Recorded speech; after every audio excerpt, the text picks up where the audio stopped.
everyone, my name is Angelika Kezia and I'm from grade XII-5. In this video, I'm going to tell you about my local project about inquiries for food supply analysis and marketing strategy. So the first one is the traditional Indonesian dish that I choose. I choose sambal goreng krecek. This dish is one of Indonesian well-known traditional food that originally comes from Yogyakarta on Java Island. It is a spicy and savory dish made with cowskin crackers cooked in a mixture of chili, coconut milk, and various traditional spices. Through this project, I will explain about the ingredients, the supply chains, their sourcing, the environmental and economic impacts, and how this dish can be promoted and accepted locally in Samarinda, East Kalimantan. Okay, so now I'm going to explain the main ingredients of sambal goreng krecek. The ingredients are for 1 serving. So the first ingredient is krecek cowskin crackers, about 40 grams. The second ingredient is red chili peppers, 3 pieces. The third ingredient is shallots, 2 cloves. The fourth ingredient is garlic, 1 clove. The fifth ingredient is lemongrass, ¼ stalk. The sixth ingredient is bay leaf, 1 leaf. The seventh ingredient is cover lime leaf, 1 leaf. The eighth ingredient is candle nut, 1 piece. The ninth ingredient is coconut milk, about 50 ml. The 10th ingredient is salt, about ¼ teaspoon. The 11th ingredient is palm sugar. We use a small piece, like about ½ teaspoon. And the last ingredient is cooking oil, about 1 tablespoon. If you wanna add optional ingredients, tempeh, tofu, or boiled eggs, it's fine too. So the next one is separate the ingredients into 3 categories: proteins, produce, and spice seasoning. I've already separated the ingredients of sambal goreng krecek. So the first category is protein. The ingredients are krecek, tempeh optional, tofu optional, and boiled eggs optional. The second category is produce. The ingredients are coconut milk, red chili pepper, shallots, garlic, lemongrass, bay leaf, and cover lime leaf. The last category is spice or seasoning. The ingredients are palm sugar, salt, and candle nut. Now I will explain about the ingredients availability and supply chains for my local dish sambal goreng krecek.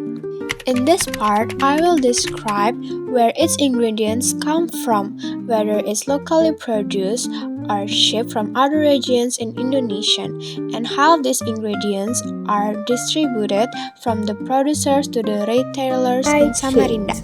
So the first ingredient is krecek cowskin crackers. Main source location is in Bantul, Yogyakarta. So it's shipped. The production method is made by cleaning, drying, and frying cowskin until it becomes crispy. Seasonal availability available all year round. Reason and source. Cowhide, the main ingredient, is always available as a byproduct of the beef industry. The drying process makes krecek for a long time. The second one is red chili peppers. Main source location is in Lempake, North Samarinda, East Kalimantan, so it's basically local. The production method is grown by local farmers in small-scale gardens and farms, then harvested when fully ripe and ripe. The seasonal available all year round, although yields may decrease slightly during the rainy season. Reason and source: the warm tropical climate of East Kalimantan allows red chili peppers to grow throughout the year, making them a common local ingredient. The next one is shallots. Main source location is in Kutai Kartanegara, East Kalimantan, so it's cheap. The production method: grown by local farmers on dry fields, harvested when the leaves begin to dry, then cleaned before distribution. Available all year round, through production peaks during the dry season.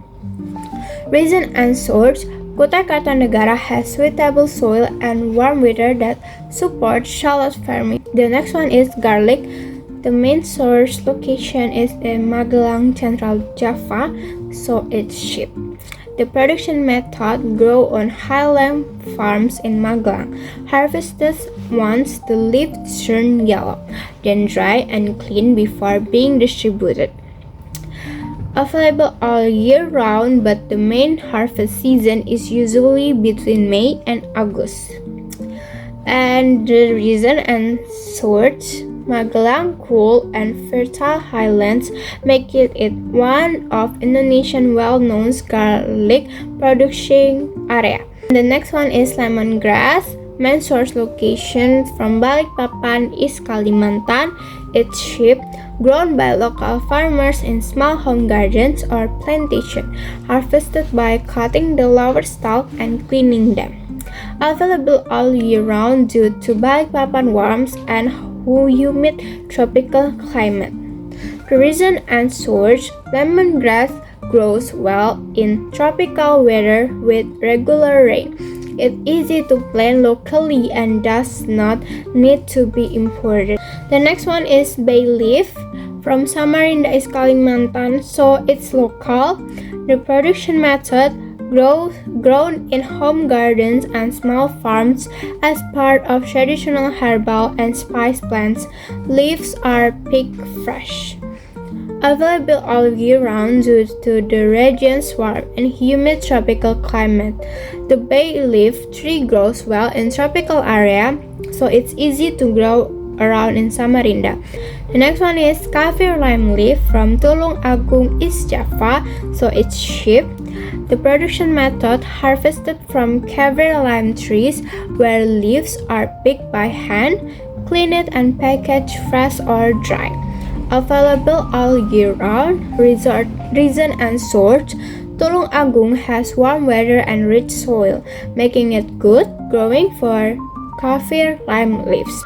Next one is candle nut. Candle nut from Tanah Laut, Regency, South Kalimantan, cheap. Production method: harvested from candle nut tree, on the nut mature and fall to the ground, then dry, crack it, and peel before distribution. Available all year round with slightly higher harvest during the dry season. Reason and source: the candle nut tree grows well in tropical lowlands, and many are cultivated in Tanah Laut, Regency. The next one is coconut milk from PT Pulau Sambu, Guntung, Riau. So it's cheap. Production method: produced industrially by extracting and processing grated coconut flesh into liquid coconut milk, then pasteurized and packaged for distribution. Available all year round since coconut tree grows continuously in tropical regions.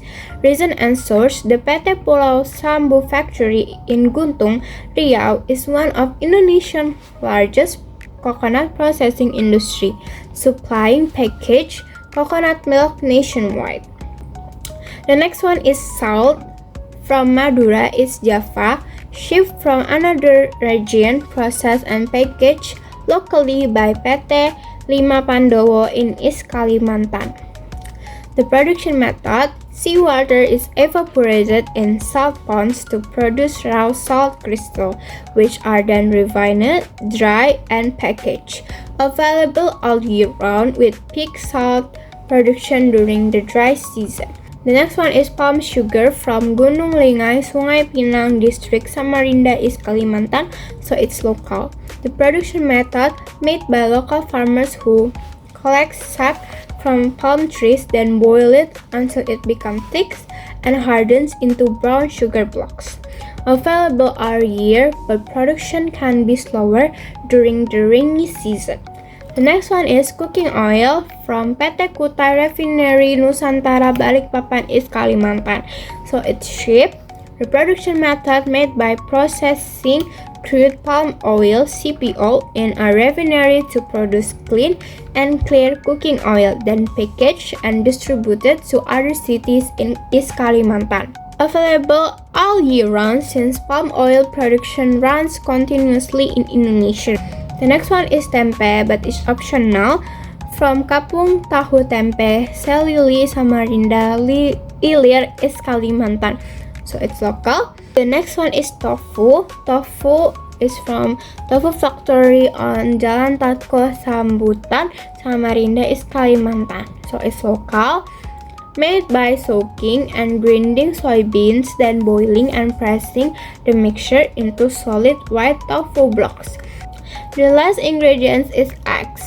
From Loa Duri, Ilir Village, Loa Janan District, Samarinda, East Kalimantan. So it's local. So as we can see, this dish combines both local and cheap ingredients, making it a true representation of how different regions in Indonesia connect through food.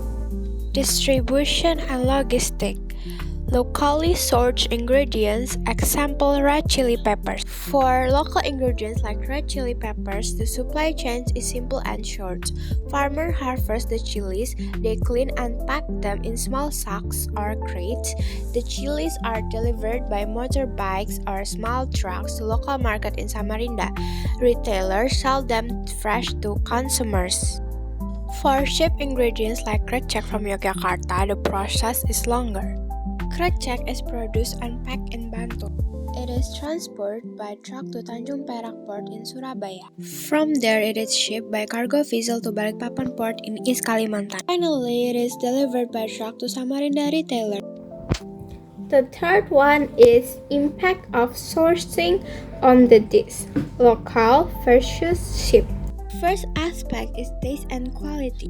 Local and fresh ingredients make the dish taste better and stronger. For example, chili peppers from Lempake are harvested and sold fresh. Meanwhile, cheap ingredients like krecek or garlic may lose a bit of freshness but still help keep the traditional taste of the dish. The second aspect is cost. Cheap ingredients are usually more expensive because of transportation, packaging, and tax. Local ingredients are cheaper since they come directly from nearby farmers and need less handling. The next aspect is environmental impact. Local ingredients leave a smaller carbon footprint because they travel shorter distances using small vehicles. Cheap ingredients like krecek use trucks and cargo ships, which release more fuel emissions. Therefore, local sourcing is more eco-friendly. Shelf life or freshness. The sourcing location has a big effect on the freshness local storage of ingredients. Local ingredients such as red chili peppers from Lempake are harvested and sold within a short time. Because they don't need long transportation, they stay fresh, bright, and full of flavor. These ingredients are usually sold the same day or the next day, so they don't require much storage, only simple handling like keeping them in a cool and dry place. In contrast, cheap ingredients such as krecek or garlic from Java take several days to reach Samarinda. During the journey, they must be packed and stored carefully to avoid damage from humidity or heat. Even though dry products like krecek have a longer shelf life, they may lose some crispiness or quality over time. The last aspect is economic benefit. Choosing local sourcing gives many benefits to the local economy and small business in Samarinda or East Kalimantan. When restaurants or markets buy ingredients from local farmers and producers, their money stays within the community. This helps support small business such as chili farmers in Lampake or tofu markets in Salili, and allow them to grow and create more jobs.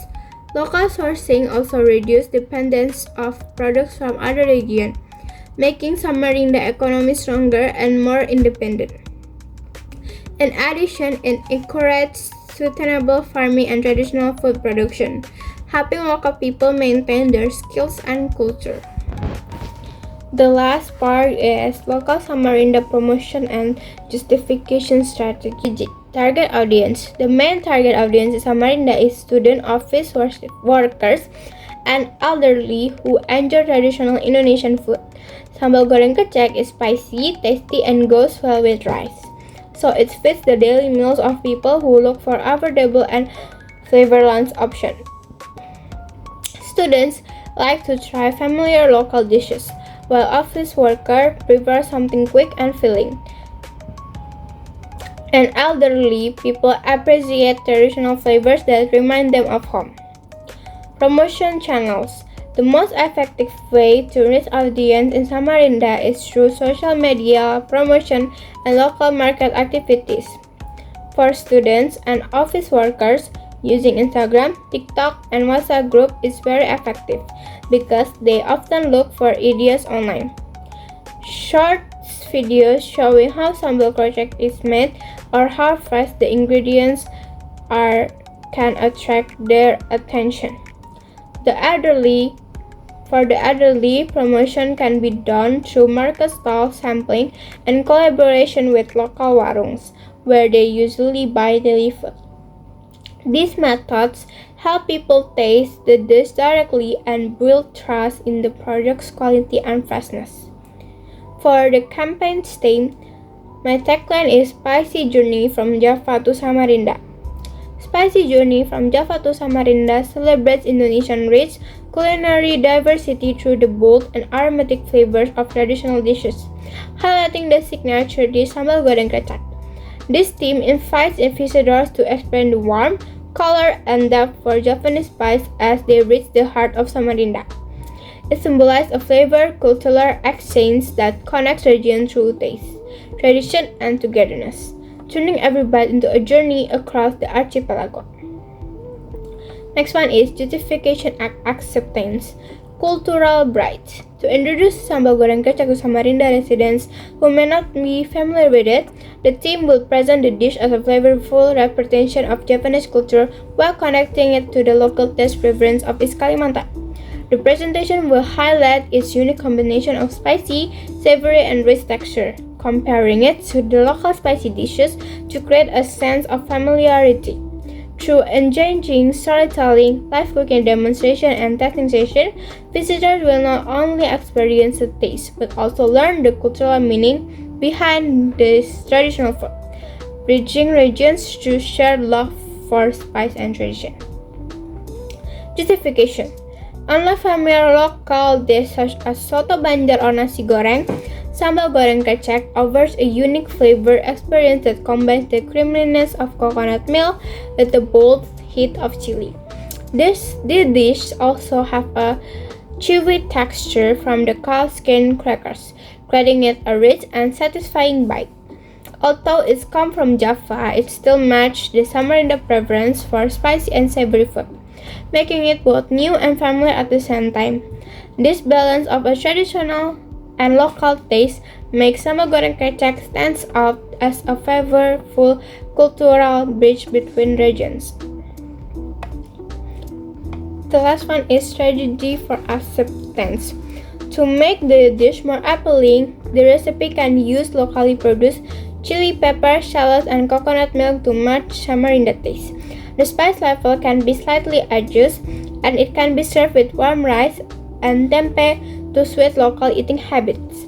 This way, the dish keeps its traditional Japanese identity but still familiar and enjoyable for people in Samarinda. I'll be answering question that Miss Devi gave me.